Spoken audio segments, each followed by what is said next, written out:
की इस्रायल छोटासा देश आहे. भारत देशाच्या तुलनेत फक्त 1% लोकसंख्या असणारा देश आहे. पण आज अवघ्या जगावरती राज्य करतोय म्हटलं तरी हरकत नाही. कारण काय? कारण इस्रायलमध्ये प्रत्येक गर्भवती स्त्री 9 महिन्यांसाठी प्रीनेटल डेव्हलपमेंटचा प्रोटोकॉल. आता प्रीनेटल डेव्हलपमेंटचा प्रोटोकॉल म्हणजे काय? तर आपल्या भाषेत सांगायचं झालं तर ती गर्भसंस्कार करते आणि म्हणून तिथे जन्माला येणारं प्रत्येक बाळ हे जन्मजातच हुशार आणि बुद्धिमान आहे. समाजामध्ये आज गर्भवती महिला म्हटलं की खूप सारे मिथ देखील आहेत. खास करून ग्रहणाबद्दल देखील खूप सारे मिथ आहेत. ग्रहणाचा जर तुमच्या बिलीफशी जर तशा पद्धतीने जोडला गेलेला असेल, म्हणजे उदाहरणार्थ आजही एकत्रित कुटुंब पद्धती आहे आणि इथे जर का इनलॉज सांगताय की तू हे फॉलो करायला पाहिजेस आणि ही स्त्री जर का फॉलो करत नसेल आणि त्यांच्यात जर वादविवाद होणार असतील तर मी म्हणेन फॉलो करायला पाहिजे. कारण मुळात इथे वादविवाद कारणं स्वतःला आनंदित ठेवणं. फिजिकली जरी गोष्टी त्या आईकडून बाळाला जात असतील तरी एन्व्हायरमेंटमधून अनेक गोष्टी त्या बाळापर्यंत पोहोचतात. फक्त प्रल्हादांचे वडील कोणता? हिरण्यकश्यप म्हणजे राक्षसाचं बीज होतं. पण जेव्हा ते स्त्रीगर्भामध्ये आलं त्यावेळेला काय केलं? आईनं एन्व्हायरमेंट दिलं. कोणाचं एन्व्हायरमेंट दिलं? तर साधू संतांचं आश्रमातलं एन्व्हायरमेंट दिलं. आणि त्या एन्व्हायरमेंटमुळे झालं काय? तर ते बाळ कोण म्हणून जन्माला आलं? तर भगवान स्वरूप भक्त प्रल्हाद. म्हणजे भलेही बीज राक्षसाचा असला आणि चांगलं एन्व्हायरमेंट असेल तर त्या एन्व्हायरमेंटमधून ते बाळ बदलू शकतं. स्वागत आहे आपलं पोल मराठी या यूट्यूब चॅनलवरती. तुम्ही आत्तापर्यंत पोल मराठीला जो प्रेम दिलेला आहे, जो सपोर्ट आत्तापर्यंत केलेला आहे, त्यासाठी मी आपला मनापासून आभारी आहे. आपण आजपासून एका नवीन प्रवासाला सुरुवात करणार आहोत, आपली पॉडकास्ट सिरीज. आणि या प्रवासाचं एकमेव उद्दिष्ट, प्रामाणिक असं उद्दिष्ट माझं हे आहे की तुमच्यापर्यंत अधिकाधिक माहिती पोहोचावी, तुमचं आयुष्य समृद्ध बनावं, सुखी बनावं आणि तुम्हाला काहीतरी व्हॅल्युएबल इन्फॉर्मेशन मिळाली. तर या खास प्रवासासाठी आपल्यासोबत आज एक खास व्यक्ती आहेत, doctor Vishnu Mane sir. Vishnu Mane sir हे भारतातील एक अग्रगण्य गर्भसंस्कार प्रशिक्षक आहेत. त्यांनी फक्त भारतामध्येच नाही तर जगभरातल्या 22 देशांमध्ये गर्भसंस्काराद्वारे मातांना मार्गदर्शन केलेलं आहे. तर विष्णू माने सरांचं आपण स्वागत करूया. सर नमस्कार. सर फर्स्ट ऑफ ऑल मी आपला आभारी आहे की तुम्ही आम्हाला टाईम दिला, बोल मराठीला टाईम दिला आणि आपण आज भेटलो. तर सगळ्यात पहिल्यांदा आणि सगळ्यात बेसिक प्रश्न माझा हाच असेल की गर्भसंस्कार म्हणजे नेमकं काय? म्हणजे आजही भरपूर लोकांना याबद्दल माहिती नाही आहे. तर नेमकं काय असतं?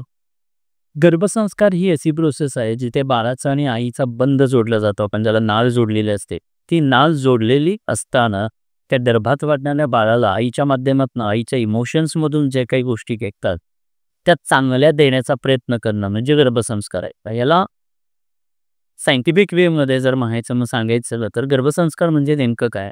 तर आज पहिल्यांदा गर्भसंस्कार हा विषय आपल्या समोर येतो त्यावेळेला बरेच लोकांना वाटते गर्भसंस्कार म्हणजे एखाद्या जाती धर्माशी जोडला गेलेला एखादा विधी. पण खऱ्या अर्थानं हा तसा जाती धर्माशी जोडलेला स्पिरिच्युअल धार्मिक असा कोणता विधी नाहीये. सायंटिफिक दृष्ट्या गर्भसंस्कार म्हणजे त्या गर्भवती महिलेचं 9 महिन्यांसाठी happy, active, creative, energetic, peaceful, stable, positive आणि कन्सिस्टंट असणं म्हणजे गर्भसंस्कार. पुढचा प्रश्न तुम्हाला असा असेल की गर्भसंस्कार करताना गर्भात बाळ असताना त्या 9 महिन्यामध्ये खूप साऱ्या चुका त्या मातेकडनं किंवा त्या ताईकडनं होतात. तर काय नेमकं त्या चुका असतात? चांगला प्रश्न आहे. कारण सर्वसाधारण आता प्रेग्नन्सी म्हटलं की कसं असतं की जर प्रायमी मॉम असेल म्हणजे पहिल्यांदाच बाळाला जन्म देणार आहे की तर त्यावेळेला ती पहिलं तर एक्साइटेड असते. ते दोघं कपल एक्साइटेड असतात. आजच्या परिस्थितीमध्ये झालं काय? एक्साइटेड अशा या कपलला इन्फॉर्मेटिव्ह अशा गोष्टी माहिती देण्याचं काम पूर्वीच्या काळी घरात असणाऱ्या वडीताऱ्या मंडळींकडून केलं जायचं, आजीकडून केलं जायचं. आपण जेव्हा मेट्रो सिटीजमध्ये राहतो मोस्टली न्यूक्लिअर फॅमिलीचे प्रमाण आज वाढलेलं आहे. आणि मग न्यूक्लिअर राहत असल्यामुळे या गर्भवती महिलेला तिच्या एक्साइटमेंटमध्ये काहीतरी चुका होऊन बसतात किंवा तिच्याकडून कळत न कळत काहीतरी गोष्टी घडतात आणि त्याच्यामुळे मग कुठे मिस अबॉर्शन्स किंवा त्या स्वतः आईला तकलीफ होते किंवा अजून काही गोष्टी घडतात. मग हे घडू नये म्हणून वेगवेगळ्या गोष्टी आत्तापासून सावधगिरी घ्यावी लागते. सो आज जर पाहिलं तर पहिली गोष्ट जी घडताना जाणवतं ते म्हणजे मुळात लग्न उशिरा होतात आणि उशिरा लग्न झाल्यानंतर करिअर किंवा अन्य काही प्रायोरिटीजमध्ये बाळाला महत्त्व दिलं जात नाही आणि या याच्यामध्ये बराचसा डिले होतो. आणि मी असे काही जवळून कपल्स पाहिलेले आहेत, अगदी खूप कपल्सची म्हणजे इंटरॅक्शन्स होत असतं की पूर्वी म्हणजे बाळ होण्यासाठी तकलीफ काहीच नव्हती, बट करिअर व्हायचं आहे किंवा फायनान्शियल स्टेबिलिटी यायचं आहे किंवा अजून थोडंसं फ्रीडम हवं आहे याच्यामध्ये बाळाला जन्माला घालायला डिले करतात आणि त्या डिलेमुळे कुठेतरी मग आई आणि वडील दोघांमध्ये काही इश्यूज पुढे जाऊन जाणवतात आणि नंतर जेव्हा यांना आता बाळ हवं आहे त्यावेळेला ते बाळक कन्सीव्ह होत नाहीये आणि अशा केसेस आज खूप प्रमाणामध्ये वाढताना जाणवत आहेत. याचं कारण काय की योग्य वेळ असते प्रत्येक गोष्टीची. त्या वेळेत गोष्टी झाल्या तर इझी होतात, सहज होतात. पण सहज गोष्टी आपण बरेच आता अवघड करून खातो. म्हणजे असं खाण्याऐवजी असं अवघड करून खातं. सो हा जो काही डिले आहे, हा डिले कुठेतरी थांबला पाहिजे. योग्य वेळेत योग्य गोष्टी झाल्या पाहिजे. करिअर केव्हाही करता येईल. आज अशा काही मी महिला पाहिल्या किंवा कपल्स पाहिले की सर लाखो रुपये द्यायला तयार आहे. वाटेल ते करायला तयार आहे. पण बाळ हवंय आणि बाळ होत नाही. मग आता काय? एज्युकेशन करत असताना एज्युकेशनवर फोकस होते. एज्युकेशन झालं, आता जॉब करायचा आहे, करिअर बनवायचं आहे म्हणून करिअरवर फोकस होते. आता तो जॉब सोडलेला आहे, सगळं सोडलेलं आहे आणि फ्रस्ट्रेटेड होऊन टेन्शनमध्ये आणि स्ट्रेसमध्ये जातोय. बाळ आहे. म्हणजे त्याचा जो पेन आहे ना, बाळ नाही याचा, तो मला वाटतं की ज्यांना नाही आहे त्यांना माहिती आहे तो काय पेन. मग हा इश्यू कोणी निर्माण केला? तर सुरुवातीला लॅक ऑफ मार्गदर्शन मी म्हणेन आणि त्याच्यामुळे कुठेतरी हे इश्यूज आज निर्माण होतात पाहिजे. हा झाला एक इश्यू. दुसरा इश्यू कोणता आहे? तर घरात इन्फॉर्मेटिव्ह ज्या काही इन्फॉर्मेशन्स वेळोवेळी दिल्या गेल्या पाहिजे, त्या न मिळाल्यामुळे आहाराच्या बाबतीत किंवा शारीरिक परिश्रमाच्या बाबतीत काही घटना घडतात. कारण तिला माहीत नसतं झोपायचं कसं, उठायचं कसं, बसायचं कसं, काय खायचं, काय नाही खायचं आणि या अशा काही गोष्टींमुळे कुठेतरी मग मिसअबॉर्शन्स आणि काही प्रॉब्लेम्स आपल्याला आढळताना पाहायला मिळतात. आणि याचं मूळ असं मला वाटतं की इन्फॉर्मेशन नाही आहे, मार्गदर्शन नाही आहे आणि आजकाल म्हणजे कसं की एक्साइटमेंट असते. हजबंड वाईफ दोघंच राहत आहेत, तर फ्रीडम आहे आणि त्या फ्रीडममध्ये ट्रॅव्हलिंग होत असेल, बाहेरचं फूड होत असेल, आउटिंग होत असेल आणि या सगळ्यांचा कुठेतरी मग परिणाम होताना दिसतो. त्याचबरोबर व्यसनात उठतात की जे मेट्रो सिटीजमध्ये पाहिलं तर आज हजबंड वाईफ दोघंच आहेत. मग कुठेतरी अल्कोहोल कन्झम्पशन असेल किंवा स्मोकिंग असेल, अशा काही गोष्टींचा सुद्धा कुठेतरी परिणाम झालेला जाणवतो. सो अशा काही गोष्टी होतात. तुम्ही व्यसनाबद्दल बोलला, त्याबद्दल मला मनामध्ये प्रश्न आला, की किती महिने अगोदर व्यसन पूर्णपणे बंद करायला हवं किंवा पूर्णपणे बंद करायला हवं, की काही प्रमाणामध्ये चालेल? आता डिपेंड आहे हजबंड वाईफ. माझं तुम्ही जो पहिला प्रश्न विचारला की किती महिने अगोदर केअर घ्यायला पाहिजे.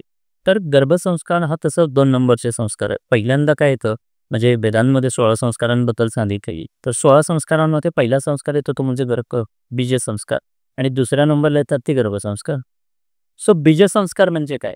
तर तुम्ही बाळ जन्माला घालायचा निर्णय घेतला की त्याच्या आधी किमान मला असं वाटतं की कारण 90 दिवसात आपली बॉडी डिटॉक्स होत असते, रिजेन्युएट होत असते. त्यामुळे किमान 90 दिवस आधी कन्सीव्ह करायच्या आधीपासून हा प्रवास सुरुवात केली पाहिजे.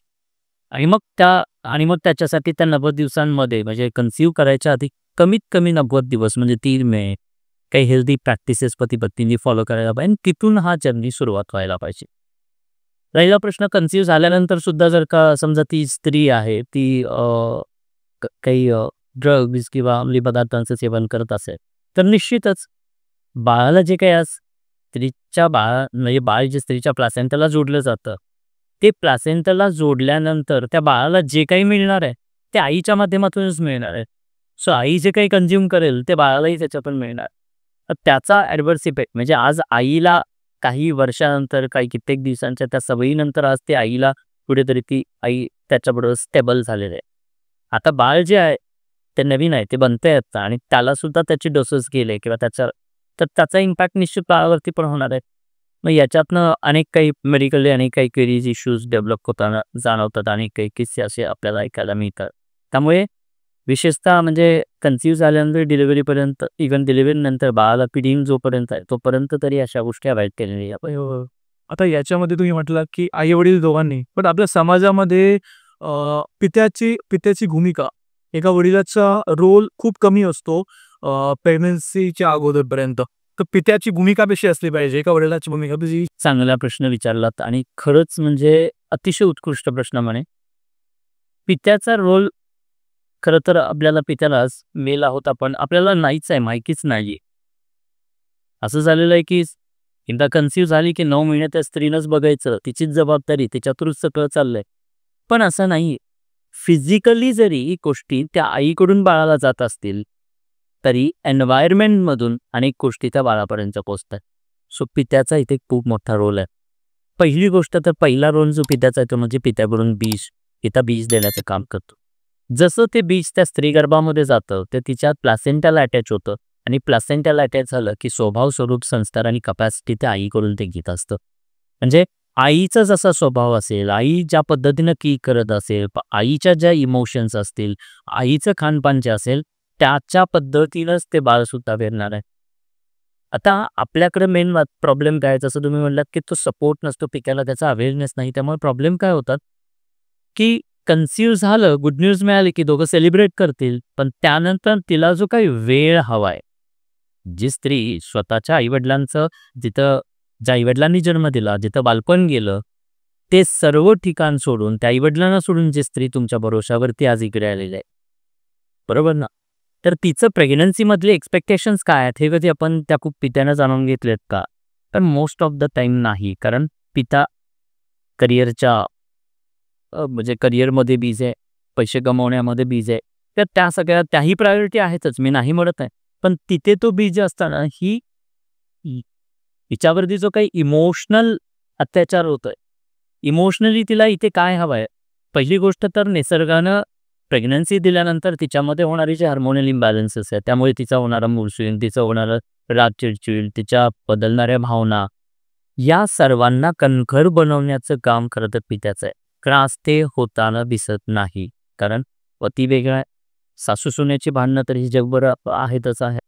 मग याच्यामध्ये होतं काय, ज्या काळात खऱ्या अर्थाने या स्त्रीला कणखरपणे खंबीर बनायची गरज आहे, आनंदित राहायची गरज आहे, हॅपी राहायची गरज आहे, एक्साइटेड राहायची गरज आहे, पीसफुल, स्टेबल, पॉझिटिव्ह राहायची गरज आहे, तिथेच कळत-नकळत पित्याकडून, इन-लॉजकडून, समाजातील काही लोकांकडून, पाहुण्यारावळ्यांकडून टोचण्याचं काम केलं जातं. हे अजून तिला म्हणजे पीसफुल बनवण्याऐवजी अँग्री बनवण्याचं काम केलं जातं.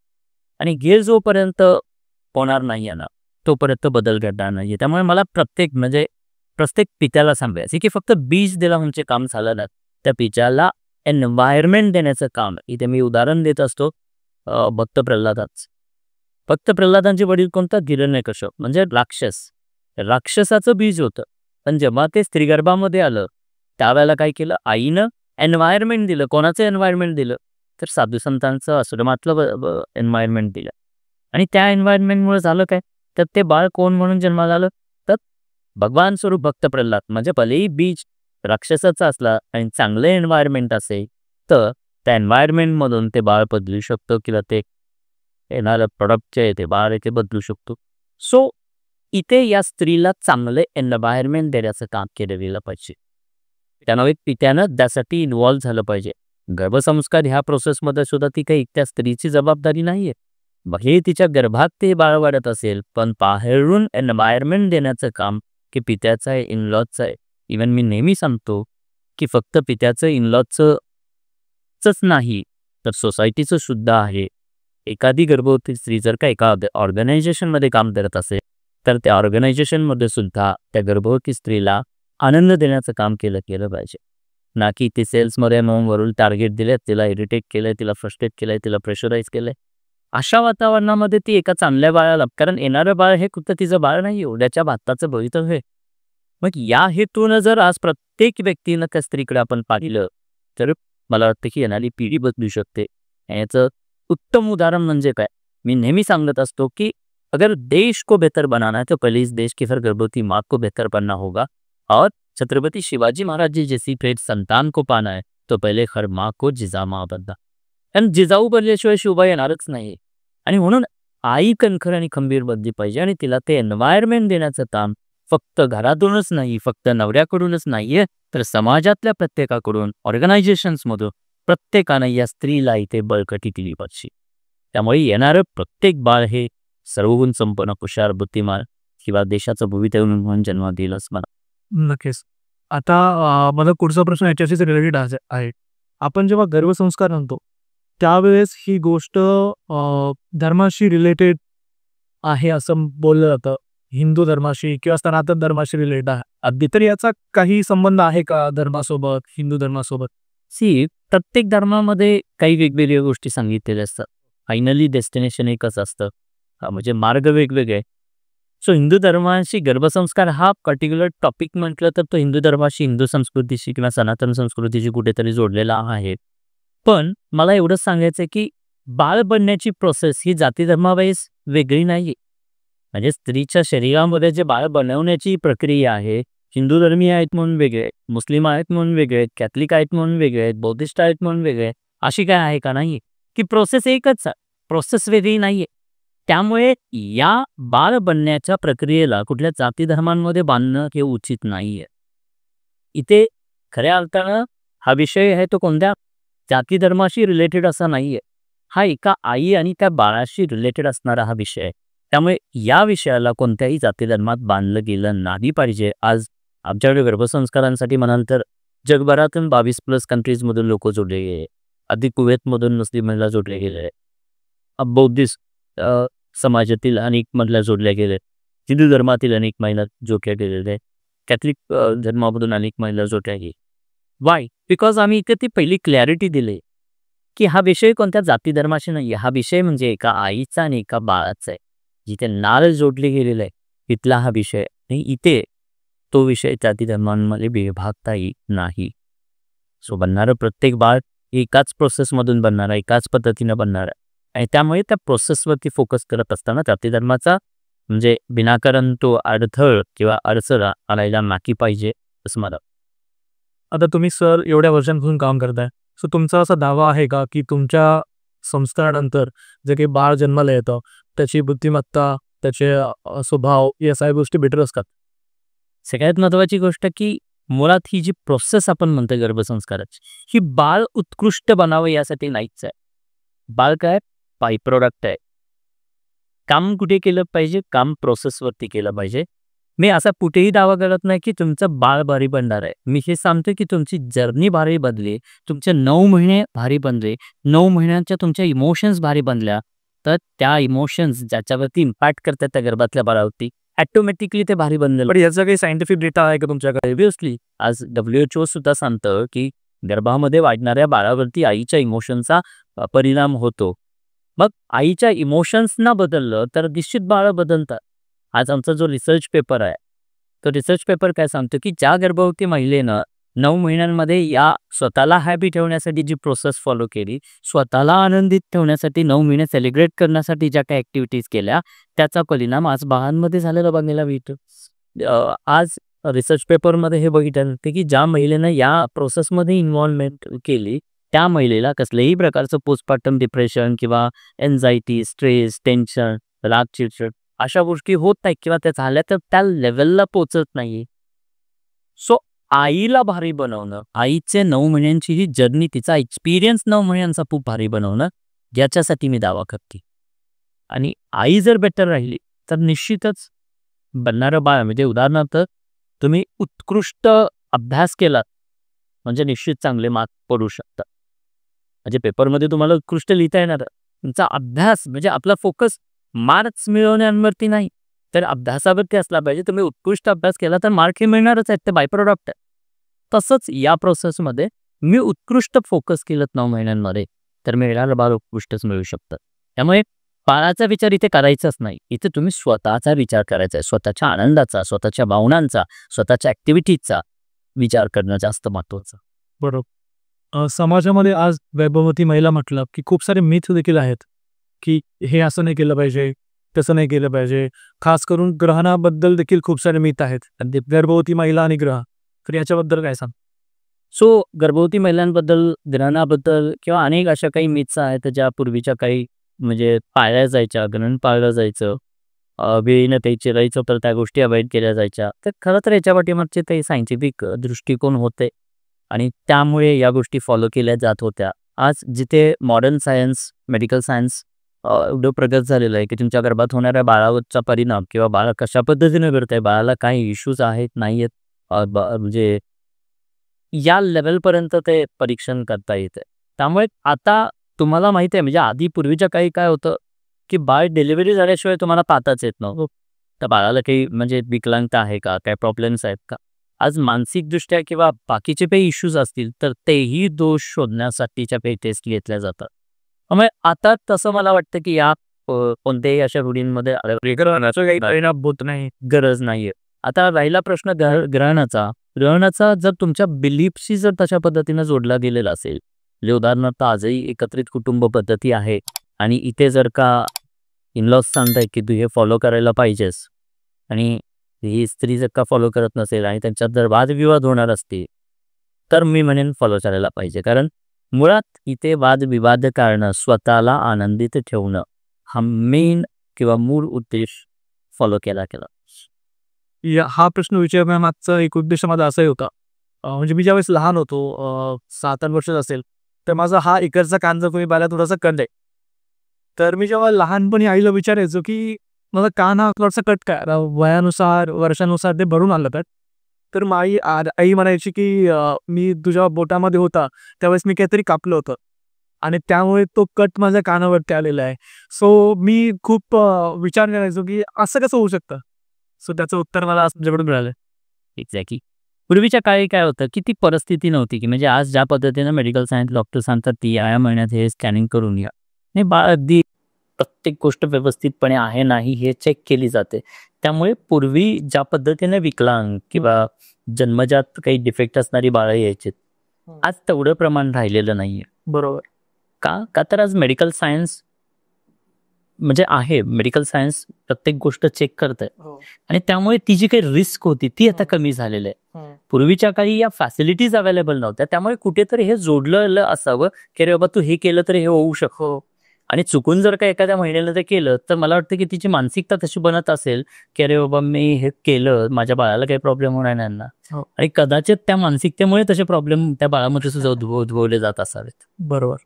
हे कुठेतरी काही त्याच्या पाठीमागच्या रूढी परंपरा होत्या. जसं लाईट्स अवेलेबल नव्हत्या म्हणून गर्भवतीने कुठे काही कापायला नाही हवं होतं, कारण कुठे काही कट झालं काय झालं तर रक्तस्राव होऊ शकतो, प्रॉब्लेम्स होऊ शकतात. हे त्याच्या पाठीमागचे काही सायन्सेस असू शकतात आणि त्या दृष्टिकोनात पण आज परिस्थिती बदललेली आहे. आज रोज तुम्ही हवं तर तुमचं बाळ बघू शकता आणि तुमच्याकडे त्या प्रूफ्स, मेडिकल प्रूफ्स अवेलेबल आहेत. स्वतः घाबरायची गरज नाही. बरोबर. आणि आज किती लोक ग्रहण पाळतात म्हणजे याचं हा आता प्रश्न आहे. म्हणजे खेडेपाड्यांमध्ये किंवा पाळतात. जॉईंट फॅमिलीज जिथे आहेत, ज्या इनलॉज आजी घरामध्ये आहेत, ते आजही इन्सिस्ट करतात.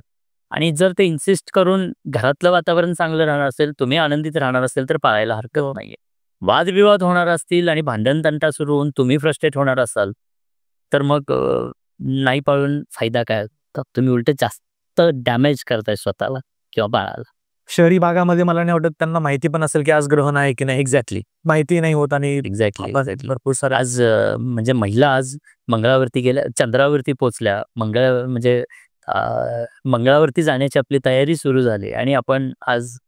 बरोबर.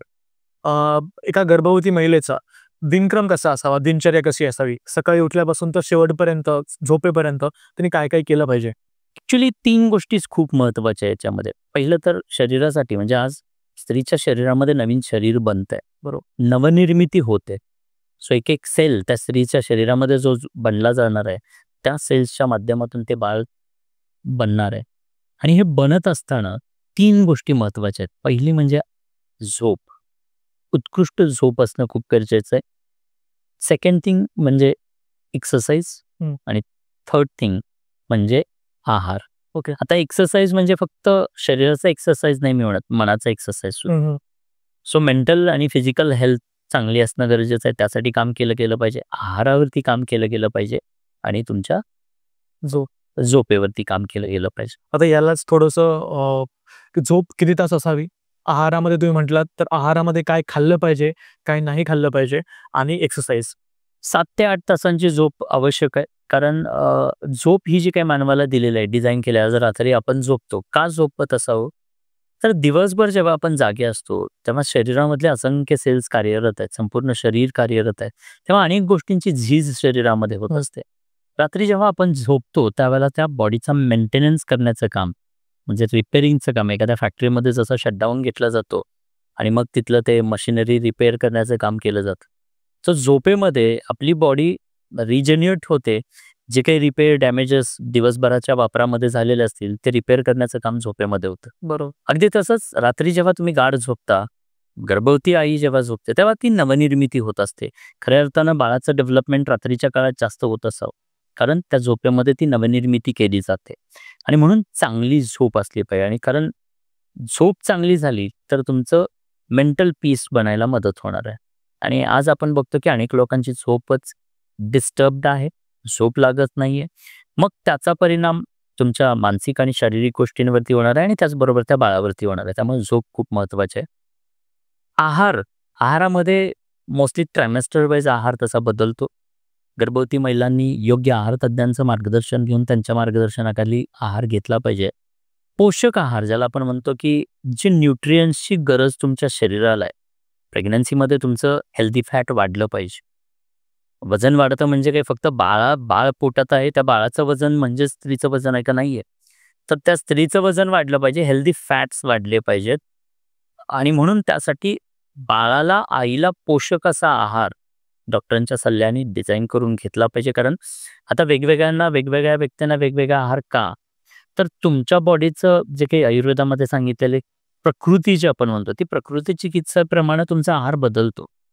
म्हणजे मला आंबट चालत असेल तर कदाचित तुम्हाला नाही चालणार आहे, मला तिखट चालत असेल तर कदाचित तुम्हाला नाही चालणार आहे. सो हे आंबट तिखट बद्दल जसं म्हणलं तसं आहारातनं तुमचा न्यूट्रिशन व्हॅल्यू तुम्हाला काय हवेत, म्हणजे जिथे कुठे कमी आहे त्याचं मोजमाप करून ती गोष्ट दिली गेली पाहिजे. विनाकारण असंच खाल्लं तर त्याचा उपयोग नाहीये.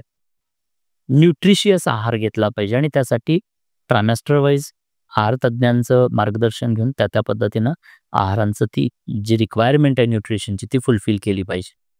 आणि तिसरा पार्ट जो म्हणलं की आपण एक्सरसाइज, मग त्याच्यामध्ये मेंटल ॲज वेल एज फिजिकल. आता शारीरिक एक्सरसाइज का करायचे त्याची काही कारणं आहेत. फिजिकली फिट असणं गरजेचं आहे. जेव्हा आपण फिजिकल एक्सरसाइज करतो तेव्हा काही हॅपी हॉर्मोन्स आपल्या शरीरामध्ये निर्माण होतात, त्याच्यामुळे हॅपीनेस वाढायला मदत होतो. आपण जास्त आळशी झालो की अजून आळस यायला लागतो. आपण जास्त दररोज सकाळी उठल्या उठल्या एक्सरसाइज केला की दिवस कसा आनंदात जातो का, तर ते हॅपी हॉर्मोन्स निर्माण होतात, ज्याच्यामुळे तुमचं मानसिक संतुलन सुद्धा चांगलं बनायला मदत होते. First thing. सेकंड थिंग की बाळ जेव्हा युट्रसमध्ये ग्रो होत असतं तर बाळ त्या सॅकमध्ये ग्रो होत असताना बाळाला वाढायला स्पेस क्रिएट झाला पाहिजे आणि तो स्पेस क्रिएट होण्यासाठी एक्सरसाइज किंवा शारीरिक हालचाल खूप महत्वाची आहे, जेणेकरून बाळाला वाढायला स्पेस क्रिएट होणार आहे. तिसरी गोष्ट, एक्सरसाइज केल्यामुळे जसं की नॉर्मल डिलिव्हरीला काही फायदा होतो. योगा असेल, डेफिनेटली प्रेग्नन्सी योगा सजेस्ट केला जातो. आणि ज्यांना काही इश्यूज आहेत म्हणजे बेड रेस्ट सांगितलेले आहे किंवा काही लो लाईंग प्लासेंट आहे, अशा कंडिशनमध्ये मग वॉकिंग वगैरे सजेस्ट केलं जातं. So such kind of activities इथे करणं गरजेचं आहे, ज्या की शारीरिक डेव्हलपमेंटला आईच्या मदत करणार आहेत. बाळाच्या शारीरिक ग्रोथला सुद्धा एक्सरसाइज मदत करू शकतात. त्यामुळे शारीरिक फिजिकल ॲक्टिव्हिटीज असायला पाहिजेत. त्याचबरोबर मेंटल. हो. सो मी भारतामध्ये पाहतो की भारतातली आपली प्रत्येक गर्भवती महिला प्रेग्नन्सीची गुड न्यूज मिळाल्यानंतर काही ना काहीतरी ॲक्टिव्हिटी करतेच करते. पण म्हणजे जसं की ती डाएटवरती काम करते, वॉकिंग करायला लागते, त्याचबरोबर ती डॉक्टरांच्या सल्ल्यानुसार सप्लिमेंट्स घ्यायला चालू करते. म्हणजे फॉलिक ॲसिड असेल, अजून काही सप्लिमेंट्स डॉक्टर सजेस्ट करतील त्याप्रमाणे घेते. पण भारतातली गर्भवती महिला म्हणजे बाळाच्या किंवा आईच्या शारीरिक डेव्हलपमेंटसाठी काम करताना दिसते आपल्याला. पण मेंटल, इमोशनल, इंटेलेक्च्युअल डेव्हलपमेंट किंवा बाळाचं जे अंतर्गत व्यक्तिमत्व आतमध्ये बनतंय त्याच्यासाठी काम करताना आपल्याला दिसत नाही. आणि म्हणून त्या रिलेटेडच्या ज्या ॲक्टिव्हिटीज आहेत, म्हणजे ब्रेन आज बनतोय, सो ब्रेन रिलेटेड काय ॲक्टिव्हिटीज करायला पाहिजे. Right brain related creative task करायला पाहिजेत, left brain related logical task करायला पाहिजेत. आज 5 सेन्सरी ऑर्गन ज्या इंद्रियांच्या माध्यमातून हे बाळ उद्या या विश्वातलं ज्ञान ग्रहण करणार आहे, ते 5 सेन्सरी ऑर्गन आज युट्रसमध्ये बनत आहेत. मग ते बनत असताना त्या स्त्रीनं त्या 5 सेन्सरी ऑर्गनच्या डेव्हलपमेंटसाठीच्या काही ॲक्टिव्हिटीज करायला पाहिजेत. मेडिटेशन म्हणजे काय, तर स्वतःचं मन शांत करण्यासाठी, पीस अँड स्टॅबिलिटी येण्यासाठीच्या काही ॲक्टिव्हिटी करायला पाहिजेत. मग पुन्हा मेडिटेशन म्हटलं की मग त्यासाठी काही मेडिटेशनची मेडिकल डेफिनेशन काय आहे की तुमच्या ब्रेनची लो फ्रिक्वेन्सीची अवस्था तुम्हाला प्राप्त करायची. मग त्याला वेगवेगळे वेज आहेत. तुम्ही कोणत्याही वेनं जा, मेडिटेशन डोळे बंद करून शांत बसून करा किंवा म्युझिकच्या माध्यमातून ब्रेन फ्रिक्वेन्सी रिड्यूस करा, काहीही करा, बट तुम्ही पीसफुल आणि स्टेबल व्हावं यासाठीच्या काही ॲक्टिव्हिटीज तुम्ही दररोज फॉलो करणं गरजेचं आहे. मला असं वाटतं की म्हणजे कार्यशाळेत माझ्याकडे अनेक लोक येतात, मी त्यांना सांगत असतो की किमान 90 मिनिटांचा टाईम पहिल्या ट्रायमेस्टरला असाल तर तरी किमान एवढा वेळ तरी दररोज सातत्यानं तुम्ही तुमच्या स्वतःसाठी दिला गेला पाहिजे. तुम्ही स्वतःला वेळ देताय म्हणजे इनडायरेक्टली त्या बाळाला वेळ देताय. सो उद्याचं बाळ आज तुमच्या युटरसमध्ये घडतंय. एक आई म्हणजे मला असं वाटतं की आई डिझायनर आहे. निसर्गाने 9 महिन्यांचा हा काळ आईला दिलेला आहे. म्हणजे असं नाही हवं असतं तर आज ठरवलं ना उद्या बाळाला असंही झालं असतं ना. बट निसर्गानं हा 9 महिन्यांचा वेळ दिलेला आहे तो कशासाठी दिलेला आहे? की तू डिझाइन कर. तुला जसं बाळ हवं तसं ते बनव. स्वतःच्या भावनांमधून, स्वतःच्या कल्पनांमधून, स्वतःच्या कृतींमधून, स्वतःच्या विचारांमधून हवं तशा त्या क्वालिटीज बाळामध्ये आण. ज्या पद्धतीने आज आपण जेव्हा विचार छत्रपती शिवाजी महाराज कोणामुळे घडले? तर आईमुळे घडले ना. मग 400 वर्षापूर्वी म्हणजे 395 वर्षापूर्वी जेव्हा परिस्थिती नव्हती, फॅसिलिटीज नव्हत्या, आजसारखी टेक्नॉलॉजी नव्हती, त्यावेळेला जर का एक आई निर्णय, निश्चय घेऊन गर्भातल्या बाळाला वेळ देऊन जर का छत्रपती शिवाजी महाराजांसारखं उत्तुंग व्यक्तिमत्व जन्माला घालू शकते, तर मग मला वाटतं की कोणीही स्त्री या पद्धतीनं आपल्याला मिळालेला हा डिझायनिंगचा 9 महिन्यांचा काळ त्या बाळासाठी इन्व्हेस्ट करून उत्कृष्ट एक व्यक्तिमत्व घडवू शकते. आणि हीच प्रोसेस प्रत्येक आईनं फॉलो करायची गरज आहे. पण दुर्दैवानं जसं तुम्ही म्हणलात की या विषयाचा अवेअरनेस जो आहे, तो लोकांमध्ये नाहीये. बरोबर.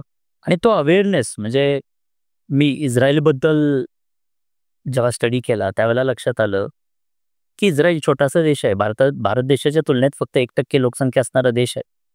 पण आज अवघ्या जगावरती राज्य करतोय म्हटलं तरी हरकत नाही. कारण काय? कारण इस्रायलमध्ये प्रत्येक गर्भवती स्त्री 9 महिन्यांसाठी प्रीनेटल डेव्हलपमेंटचा प्रोटोकॉल.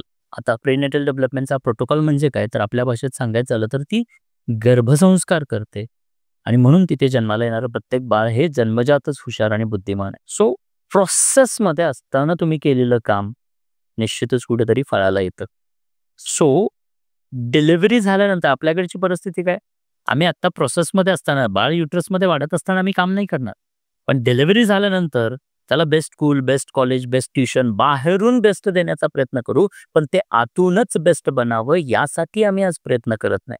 कोणतीही गोष्ट बनत असताना प्रोसेसमध्ये उत्कृष्ट बनवता येते, बनल्यानंतर नाही. बरोबर. बनल्यानंतर आपण रंगरंगोटी करू, डेकोरेट करू, फॅसिलिट करू.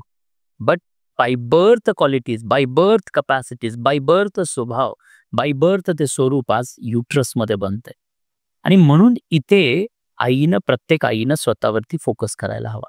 हा वेळ स्वतःसाठी, स्वतःच्या त्या युटरसमध्ये वाढणाऱ्या बाळाच्यासाठी म्हणून इन्व्हेस्ट करावा. बरोबर. डॉक्टर तुम्ही इंजिनिअरिंग केलेलं आहे.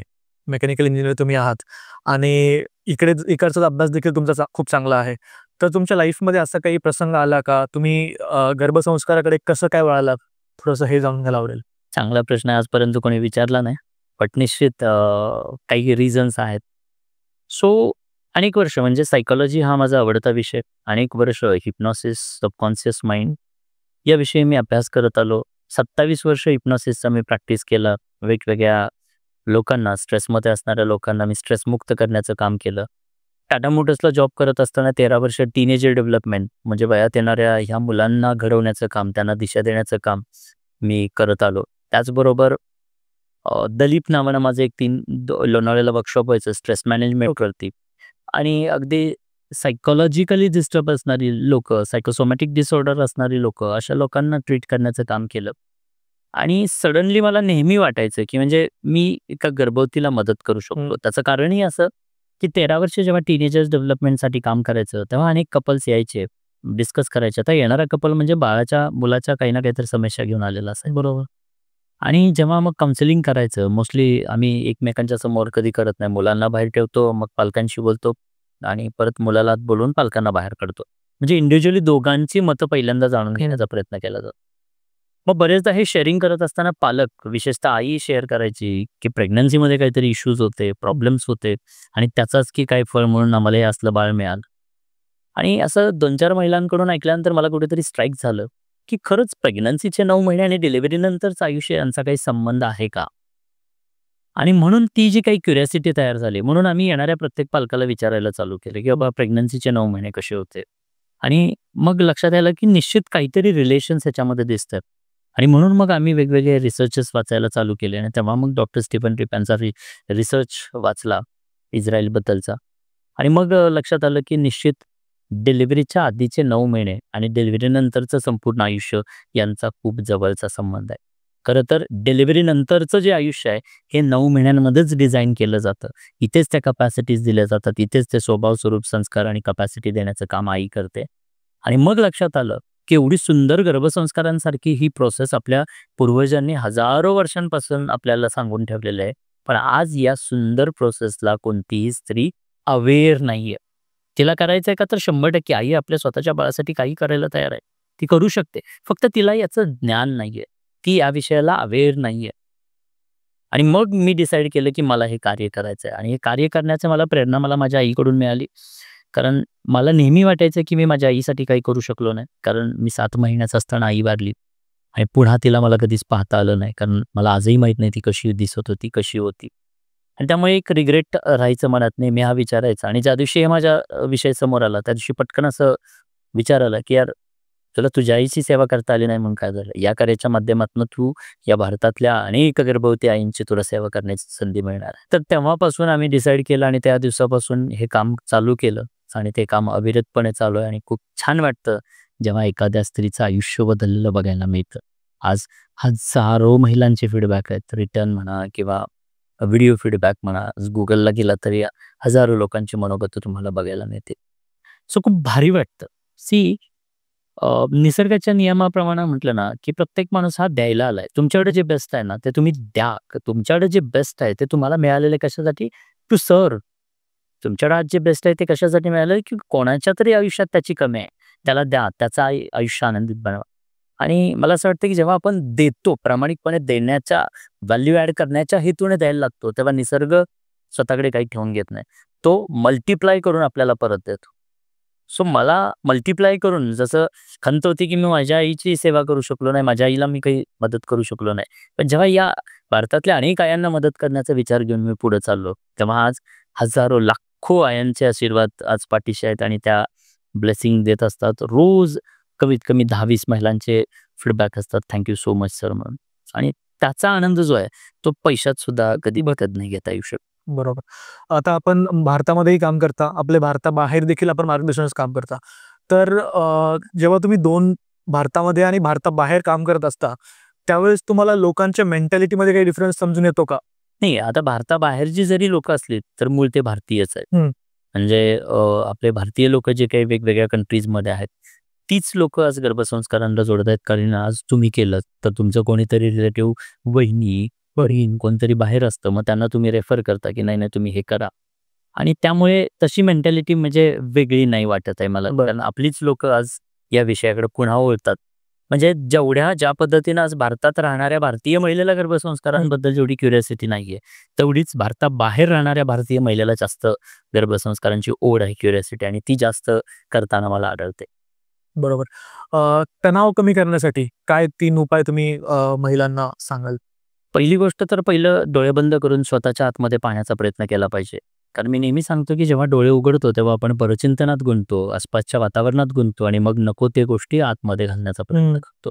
त्याच्यामुळे तणाव वाढतो. सो मोस्टली जेवढं स्वतःचं आत्मचिंतन करू, डोळे बंद करून बसू, तेवढं तणाव कमी होऊ शकतो. This is one thing. Breathing practices केल्या पाहिजेत. जसं की प्राणायाम आपण म्हणतो. प्राणायामांच्या माध्यमातून तणाव कमी व्हायला मदत होते. आणि काही मेडिटेशन्स असतील, एक्सरसाइज असतील, जे तणाव कमी करायला मदत करतील. त्याचबरोबर अजून एक महत्त्वाचं सांगेन, की वातावरण बदलण्याचा प्रयत्न करा. तुमच्या आजूबाजू कारण 4 गोष्टी तुमच्या तणावाला किंवा प्रत्येक गोष्टीला कारणीभूत आहेत. घटनेला किंवा बिघडण्याला 4 गोष्टी कारणीभूत आहेत. तुम्ही काय ऐकता, काय वाचता, काय पाहता आणि कोणाच्या सानिध्यात राहता, म्हणजे कोणत्या एन्व्हायर्नमेंटमध्ये राहता. मान्य आहे, एखादी सासू त्रास देत असेल किंवा घरातलं एन्व्हायर्नमेंट तसं नसेल, तर आपण घरच्या लोकांना नाही बदलू शकत. पण आपण स्वतःला किंवा स्वतःच्या दृष्टिकोनाला जरूर बदलू शकतो. सो स्वतःचा दृष्टिकोन थोडासा या 9 महिन्यांसाठी बदलायला हरकत नाहीये. हिरकणी जर का स्वतःच्या बाळासाठी रायगडाचा कडा उतरून येऊ शकते, तर तुम्ही स्वतःच्या येणाऱ्या बाळ उत्कृष्ट घडावं यासाठी स्वतःच्या इमोशन्सना 9 महिन्यांसाठी कंट्रोल करायला हरकत काय? थोडंसं अशा लोकांना इग्नोर करायला हरकत काय? बरं. इथं तणाव कमी व्हायला मदत होऊ शकते. म्हणजे इस कान से सुन लिया, इस कान से छोड़ दिया. बिकॉज बाळावरती फोकस करा आणि मस्त राहा. हं. बोलू द्यात. 9 महिने काय बोलायचं ते बोलू.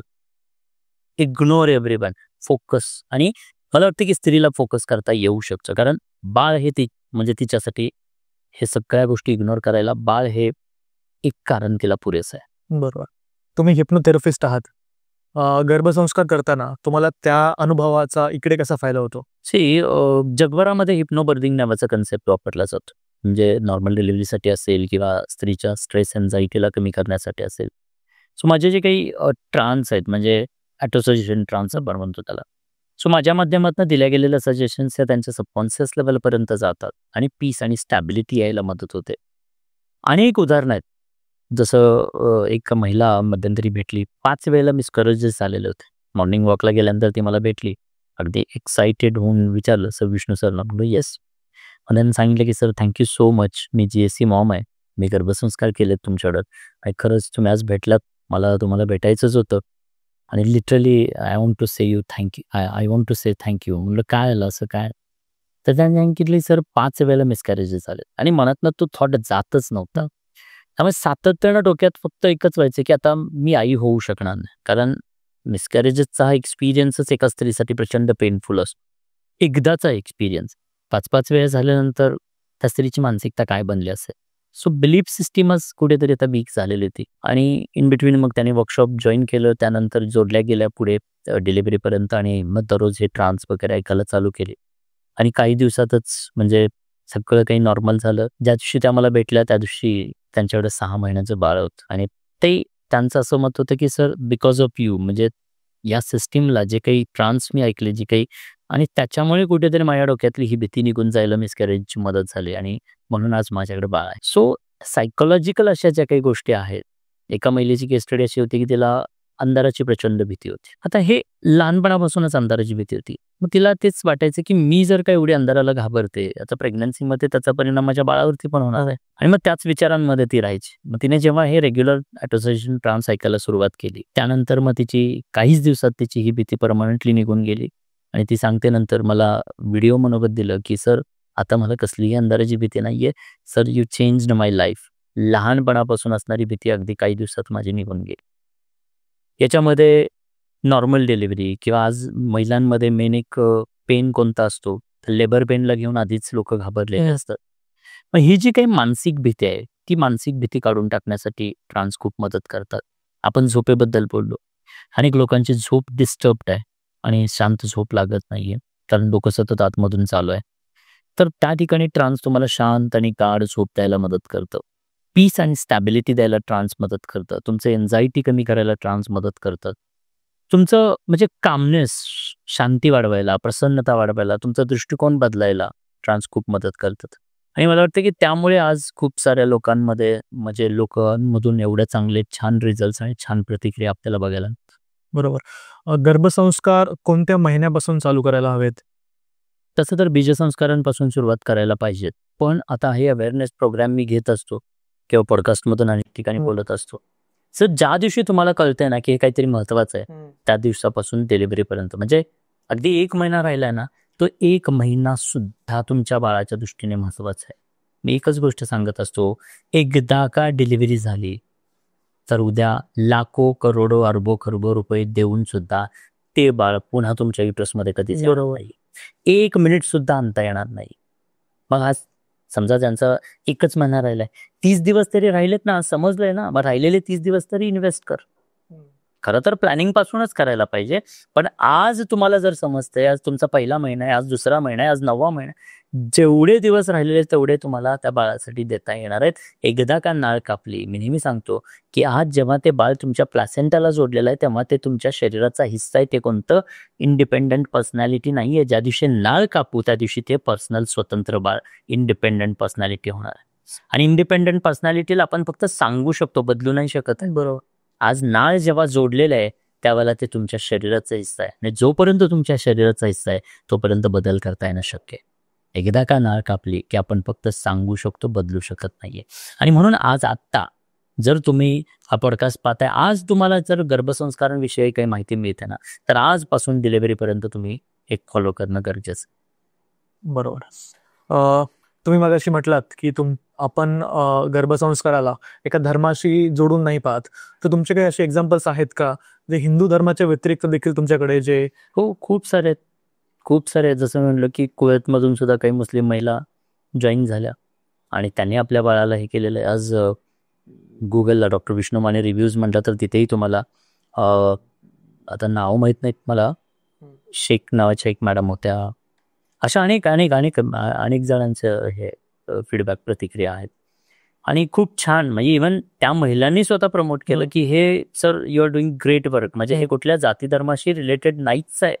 आम्ही इथे कुठे तुम्ही ओम म्हणा म्हणून सांगत नाही किंवा इथे तुम्ही काही मंत्रोच्चार करा म्हणून सांगत नाही. हे धार्मिकतेशी रिलेटेड नाहीच आहे. हा, मंत्रोच्चार का करतात त्याच्या पाठीमागचं सायन्स जरूर सांगतो की त्याच्यामुळे तुमच्या ब्रेन फ्रिक्वेन्सी रिड्यूस होतात, ही स्टॅबिलिटी येते. तुम्ही काय म्हणताय याच्यापेक्षा तुम्ही ते कसं आणि का म्हणताय दॅट मॅटर्स अ लॉट. आणि तो सायंटिफिक स्टफ शिकवण्याचं काम इथे केलं जातं. आणि त्यामुळे एकदा का तुम्हाला क्लॅरिटी, म्हणतात ना clarity is the key for success. बरोबर. सो प्रेग्नन्सीच्या 9 महिन्यांची क्लॅरिटी मिळाली पाहिजे की नेमकं तुमच्या बाळावरती तुमच्या कोणत्या गोष्टींचा कसा आणि का परिणाम होतोय. हे जर का समजलं तर तुम्ही नको म्हटलं तरी तो वेळ तसा पद्धतीने इन्व्हेस्ट करणार आहात. आपोआप नको असणाऱ्या गोष्टी अवॉइड होणार आहेत. पहिल्यांदा या 9 महिन्यांची व्हॅल्यू कळाली पाहिजे. हे 9 महिने असेच नाहीत मिळालेले, हे परत नाही येणार आहेत, या बाळाच्या आयुष्यात पुन्हा कधीच येणार नाहीत. मग ही जी काही डेव्हलप करण्याची अपॉर्च्युनिटी मिळालेली आहे त्यावेळेला जात धर्म अमकं तमकं हे सगळं बाजूला सोडून माझं बाळ माझ्या युट्रसमध्ये डिझाईन होतंय, ते वाढतंय, एवढाच एक विचार करून इथे जोडलं जाणं गरजेचं असं मला. बरोबर. तुम्ही म्हटलात की त्या 9 महिन्यामध्ये आपण ज्या कृती करतो त्याचा परिणाम आपल्या बाळावरती होतो. तर आजकाल सोशल मीडिया, इंस्टाग्राम म्हणा, फेसबुक म्हणा, यूट्यूब म्हणा, या गोष्टींची क्रेज दिवसेंदिवस वाढत चालली आहे. प्रत्येक 2 मिनिटामध्ये स्क्रोल करत राहतात. सो त्याचा कसा इफेक्ट होतो? निश्चित होतो. मी मगाशीच सांगितलं की 4 गोष्टी खूप महत्वाच्या आहेत. तुम्ही काय वाचता, काय पाहता, काय ऐकता आणि कशा वातावरणात राहता. आता जेव्हा आपण हे मोबाईल फोनवरती इझिली अवेलेबल आहे म्हणून काहीतरी स्क्रोल करत बसलो, सो जसं तुम्ही जे काही पाहताय तसेच तुमचे इमोशन्स बनणार आहेत, तसेच विचार बनणार आहेत. जसे विचार बनणार आहेत तशाच इमोशन्स बनणार आहेत. आणि जशा इमोशन्स बनणार आहेत तशाच कृती होणार आहेत किंवा तसेच चेंजेस बॉडीमध्ये होणार. बरोबर. सो तुमच्या इमोशनचा तुमच्या बाळावरती परिणाम होते. सो मोस्टली मी राष्ट्रमाता जिजाऊ मासाहेबांचं उदाहरण देईन. मासाहेबांना बाळ हवं होतं हिंदवी स्वराज्य निर्माण करण्यासाठी. आईला आधीच माहिती होतं, क्लॅरिटी होती. त्यामुळे 9 महिन्यांच्या प्रेग्नन्सीमध्ये आईनं काय काय काय प्रिफर केलं तर माझ्या बाळामध्ये जे गुण क्वालिटीज हव्या आहेत, एक राजा बनण्यासाठी जे गुण ज्या क्वालिटीज हव्या आहेत त्यासाठी तशा प्रकारच्या व्यक्तिमत्वांना अभ्यासनं प्रिफर केलं. राष्ट्रमाता जिजाऊ मासाहेबांनी रामायण, महाभारत किंवा विशेषतः भीम, श्रीराम यांचे आत्मचरित्र वाचले किंवा अभ्यासले, कारण की तशा भावना क्रिएट व्हाव्या. एक उत्कृष्ट राजा म्हणून प्रभू रामचंद्रांचं उदाहरण घेतलं जातं. मग माझं येणारं बाळ जर राजा बनण्यासाठी येत आहे, हिंदवी स्वराज्य निर्माण करण्यासाठी येत आहे, तर प्रभू रामचंद्रांसारखंच गुण आणि क्वालिटी माझ्या बाळाकडे असल्या पाहिजे. आणि म्हणून ते अभ्यासलं. म्हणजे मला माझ्याशी माझं बाळामध्ये जे गुण ज्या क्वालिटीज हव्यात अशाच गोष्टी पाहायला पाहिजेत. म्हणजे उदाहरणार्थ तुम्हाला तुमच्या बाळाला जर का क्रिकेटरच बनवायचं आहे, आत्ता वाटतंय की त्यांना क्रिकेटरच बनावं, तर मग त्या रिलेटेडच्याच गोष्टी तुम्ही जास्तीत जास्त कंझ्युम करायला पाहिजे, त्याच वातावरणामध्ये तुम्ही राहायला पाहिजे. आता मोस्टली काय होतं की कुठेतरी निगेटिव्ह न्यूज, आत्महत्या, रेप, चोरी, अशा अनेक निगेटिव्ह गोष्टी. फायदा काय मी म्हणतो या गोष्टींचा वाचून आणि बघून? सो काय वाचायचं हे तुम्हाला निवड करता आलं पाहिजे, काय बघायचं हे तुम्हाला निवड करता आलं पाहिजे. विनाकारण वेळ आहे म्हणून तो असा घालवून चालणार नाहीये. त्याच्यामध्ये छोट्या छोट्या ऍक्टिव्हिटीज तुम्ही करू शकता. व्हिज्युअलायझेशन सारखी ऍक्टिव्हिटी असेल, स्ट्रॅटेगासारखी ऍक्टिव्हिटीज असतील, ब्रेन जिम्स असतील, प्राणायाम असतील, अशा अनेक, किंवा राईट ब्रेनसाठीच्या क्रिएटिव्ह टास्क असतील, अशा गोष्टींमध्ये हा वेळ दिला गेला पाहिजे. बरोबर. जर वाचन करायचं म्हटलं तर तुम्ही काही पुस्तक सजेस्ट कराल की हे 3 पुस्तकं त्या महिलेने वाचले पाहिजे? मोस्टली पॉझिटिव्ह आणि मोटिवेशनल कॉन्टेंट असायला पाहिजे जो तुम्हाला प्रेरणा देईल. निश्चितच छत्रपती शिवाजी महाराजांसारखं म्हणजे व्यक्तिमत्व वाचलं तर त्यातनं तुम्हाला तशीच प्रेरणा मिळणार आहे. बरोबर. APJ अब्दुल कलामांसारखं व्यक्तिमत्व वाचलं तर त्याच्यातून तशी प्रेरणा मिळणार आहे. त्या पद्धतीनं राष्ट्रमाता जिजाऊ मासाहेबांनी प्रभू श्रीरामचंद्रांचं आत्मचरित्र वाचलं. मला वाटतं की तशाच प्रकारे आत्ताच्या युगातली जी व्यक्तिमत्व आहे, विश्वरत्न डॉक्टर बाबासाहेब आंबेडकरांसारखं व्यक्तिमत्व वाचायला हरकत नाहीये, रतन टाटासाहेबांसारखं व्यक्तिमत्व वाचायला हरकत नाही. आज उद्योगधंद्यांचं युग आहे. मग तुमच्या बाळामध्ये जर का आजच्या या परिस्थितीला फेस करण्यासाठी, म्हणजे पूर्वीच्या काळी ठीक आहे तेव्हा हातात तलवार घेऊन लढाई करायची होती म्हणून त्या पद्धतीनं तशा प्रकारचे आत्मचरित्र वाचले, इट्स ओके. आज हातात तलवार घेऊन आपल्याला युद्ध नाही करायचं आहे, त्यामुळे महाभारत आणि रामायण वाचायला पाहिजे का? तर कल्चर आणि संस्कृतीसाठी वाचायला हरकत नाहीये. पण ज्या स्किल्स आणि क्वालिटीजसाठी आपण जे म्हणतो त्यासाठी आज उद्योगधंद्यांचं युग आहे, त्यामुळे निश्चित धीरूभाई अंबानींना वाचायला हरकत नाहीये. ग्रेट जे आपले बिझनेस ओनर्स आहेत त्यांना वाचायला हरकत नाहीये, कारण तशा प्रकारच्या क्वालिटीज मला वाटतं की आजच्या आपल्या येणाऱ्या या पिढीची गरज आहे. बरोबर. आणि मग तशी पुस्तकं वाचायला हरकत नाहीये. याचं एक सुंदर उदाहरण आपल्या महाभारतामध्ये देखील आहे. अभिमन्यूंचं ज्यावेळेस पोटामध्ये होता त्यावेळेस तो चक्रव्यूहामध्ये कसं शिरायचं ते शिकला होता, तसंच आपल्या महिलांना देखील करता येईल. एक्झॅक्टली. आपण काही रॅपिड फायर क्वेश्चन्स आहेत. शुअर. मी काही क्वेश्चन्स तुम्हाला विचारेल, त्याचे 3 ऑप्शन्स असतील, त्यातला जो बेस्ट ऑप्शन असेल तो तुम्ही सांगा. सर्वोत्तम आहार चपाती, भाकरी की ज्वारी? तर भाकरी ज्वारीचीच खाणार आहोत. भाकरी म्हणजे मला म्हणायचं बाजरीच्या भाकरी. बाजरी आता ते डिपेंड, बाजरी किंवा ज्वारीमध्ये काय होतं की उष्णता. हा. सो थंडीच्या दिवसामध्ये बाजरी खायला हरकत नाहीये, आणि थंडी नसेल नॉर्मल डेज मध्ये ज्वारी विल बी बेटर. ओके. सर्वोत्तम व्यायाम कुठला असेल? चालणं, योगा, वेटलिफ्टिंग? सर्वोत्तम yoga, but again medical conditions check करून. जर का डॉक्टरांनी बेड रेस्ट दिलेला आहे तर मग मात्र म्हणजे एक्सरसाइज अवॉइड करायला हवा. ओके. सकाळी उठल्यावरती कुठलं पेय योग्य असेल? चहा, दूध किंवा कॉफी? तसं पाहायला गेलं तर तिन्ही नाहीये. सुरुवातीला उठल्या जास्तीत जास्त वॉटर इनटेक केला गेला पाहिजे. आणि चहा कॉफी तर नसायलाच हवी. त्यामुळे एकच पर्याय आपल्याकडे राहतो की दिवसभरात जर का तुम्ही काही घ्यायचंच असेल तर मिल्क किंवा मिल्कशेक्स, ड्रायफ्रुट्सचे मिल्कशेक्स वगैरे प्रिफर करू शकता. बट अगेन कंडिशन, बिकॉज तुम्हाला डायबिटीज असेल, जेस्टेशनल डायबिटीज असेल, बाकीच्या काही कंडिशन्स असतील तर त्यानुसार न्यूट्रिशनकडून तुमचे कन्सल्टेशन्स घेणं गरजेचं. ओके. खूप सारे महिला म्युझिक ऐकतात, संगीत ऐकतात, तर त्याच्यामध्ये कुठलं म्युझिक योग्य असेल? शास्त्रीय किंवा रॉक किंवा पॉप? आजकाल हिपहॉप देखील खूप लोक ऐकतात, तर त्याने काही? शास्त्रीय म्युझिकच ऐकायला पाहिजे. लो फ्रिक्वेन्सीचे म्युझिक ऐकलं पाहिजे. प्रेग्नन्सीमध्ये म्युझिक ऐकणं खूप महत्त्वाचं आहे. बट तुम्ही जेव्हा हाय फ्रिक्वेन्सीचे म्युझिक ऐकता, पॉप ऐकता, हिपहॉप ऐकता, तर निश्चित त्याच्यामुळे तुमच्या फ्रिक्वेन्सीज वाढायला मदत होते. आणि फ्रिक्वेन्सीज वाढल्या तर त्याचा परिणाम हायपर ऍक्टिव्ह बाळांमध्ये आपल्याला बघायला मिळतो. हायपर ऍक्टिव्ह म्हणजे बाळ एक्स्ट्रा म्हणजे थांबतच नाही जागेवरती, ती प्रचंड ऍक्टिव्ह झालेली, म्हणजे स्टेबिलिटी खूप कमी असते बाळांच्याकडे. ओके. एनर्जी खूप हाय असते आणि स्टॅबिलिटी, फोकस करत नाहीयेत एका ठिकाणी. बरेचदा बाळांमध्ये ADHD नावाचा आजार बघायला मिळतो, attention deficit hyper active disorder. मग ते होऊ नये म्हणून मोस्टली क्लासिकल म्युझिक पीस आणि स्टॅबिलिटी देणारं अल्फा फ्रिक्वेन्सीचं म्युझिक ऐकायला हवे. ओके. कुठलं अन्न टाळावं? तूप, भात, आंबा टाळला पाहिजे याच्यात. ओके. जर खायचंच असेल तर त्यालाही काही म्हणजे आंबा पुन्हा उष्ण फळ आहे आणि त्यामुळे त्याला खायचंच असेल तर त्याची काही प्रोसेस वेगळी असते, त्या पद्धतीनं फॉलो केलं गेलं पाहिजे. बट मोस्टली हरकत नाही अवॉइड करायला. बरं. याच्या व्यतिरिक्त अजून काही पदार्थ जे तुम्ही टाळायला सांगाल? जसं पपई उष्ण असते त्यामुळे ती टाळायला सांगितलं. मुळात सुरुवातीच्या काळामध्ये थोडंसं काही अबॉर्शनचे रिस्क असतात, त्यामुळे असे काही पदार्थ टाळायला सांगितले जातात. अगेन काही जणांना सूट होतं, काही जणांना सूट होत नाही, प्रत्येकाची प्रकृती वेगळी असल्यामुळे.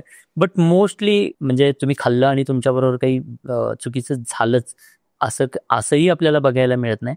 बट मेजॉरिटी म्हणजे काही वेळेला अशा केसेस बघायला मिळतात. त्यामुळे बेटर वे, आपण मराठीत म्हणतो ना विषयाची परीक्षा कशा, हरकत नाही, म्हणजे टाळायला हरकत नाही. ओके. थँक्यू डॉक्टर, तुम्ही आज टाइम दिला बोल मराठीला आणि आमच्या प्रेक्षकांना खूप छान मार्गदर्शन दिलं. तर हे होते डॉक्टर विष्णू माने, ज्यांनी आपल्याला गर्भसंस्काराबद्दल खूप छान प्रकारे माहिती दिली. यांच्याबद्दल काही कॉन्टॅक्ट डिटेल्स मी तुम्हाला डिस्क्रिप्शनमध्ये लिहिलंच. तुम्हाला जर कॉन्टॅक्ट करायचं असेल तुम्ही त्यांना कॉन्टॅक्ट करू शकता. आपण पुन्हा भेटूया एका नवीन व्हिडिओमध्ये, एका नवीन विचारवंतासोबत, तुमच्यासाठी, तुम्हाला योग्य मार्गदर्शन करण्यासाठी. नमस्कार, जय हिंद. सोबतच तुम्हाला जर हा व्हिडिओ आवडला असेल तर व्हिडिओला लाईक करायला विसरू नका, शेअर करायला विसरू नका. तुमच्या घरामध्ये, तुमच्या फॅमिलीमध्ये, तुमच्या आसपास नातेवाईकांमध्ये प्रत्येक व्यक्तीला हा व्हिडिओ शेअर करा, जेणेकरून त्यांनाही व्हॅल्युएबल इन्फॉर्मेशन मिळेल आणि त्यांना 2 गोष्टी याच्यामधून शिकायला मिळतील. धन्यवाद.